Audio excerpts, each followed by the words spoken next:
Hello, I'm Kristin M Roach, and this is a letter from my studio to you.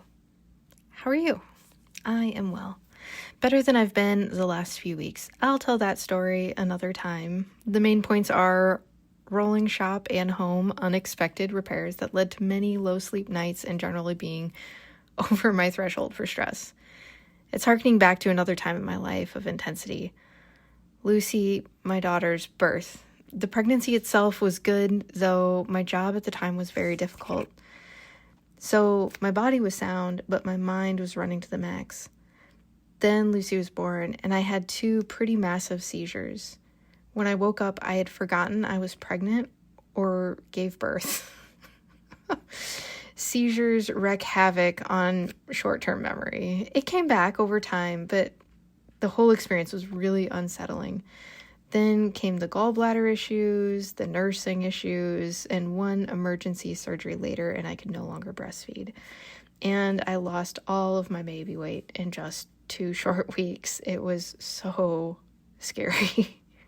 I thought I was dying.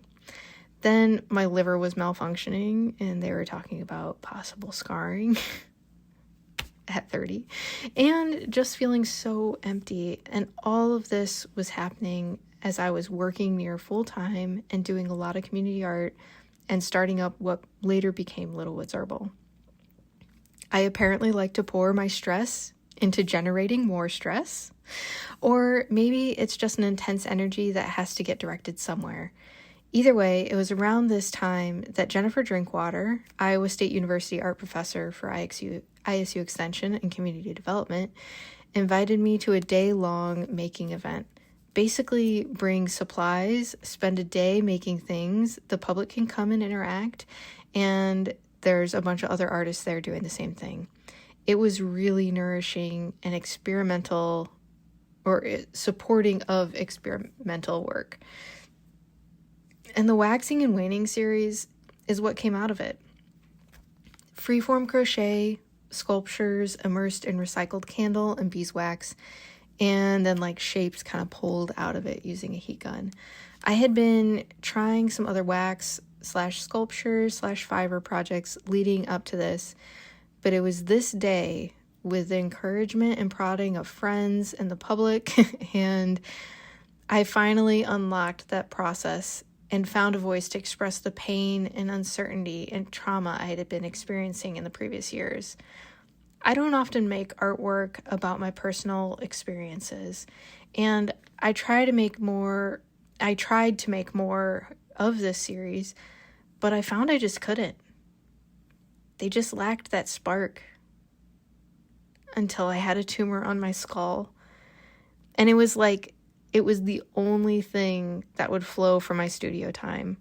Art making is so much like eating. Sometimes we are satisfied to eat for health, and other times we are craving something, or, just like our usual food that we enjoy, right? Like spaghetti, tacos, pizza, whatever.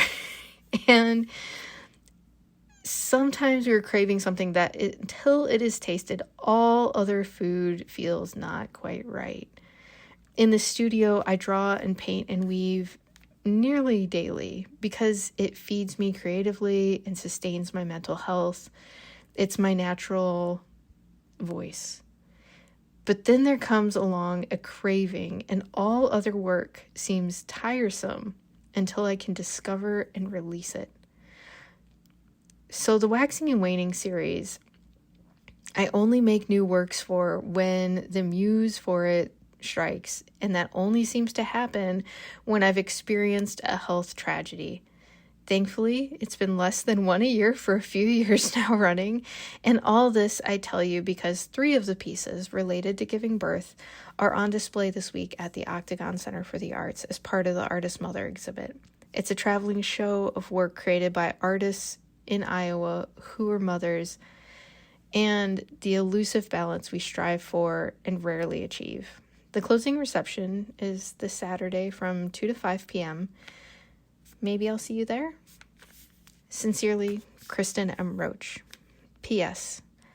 In the show notes, I'm putting some images of the work as well as a link out to my portfolio page where you can see more of the work in detailed. I don't have quite all the pieces I've created for the series, but as I add them, I'll let you know.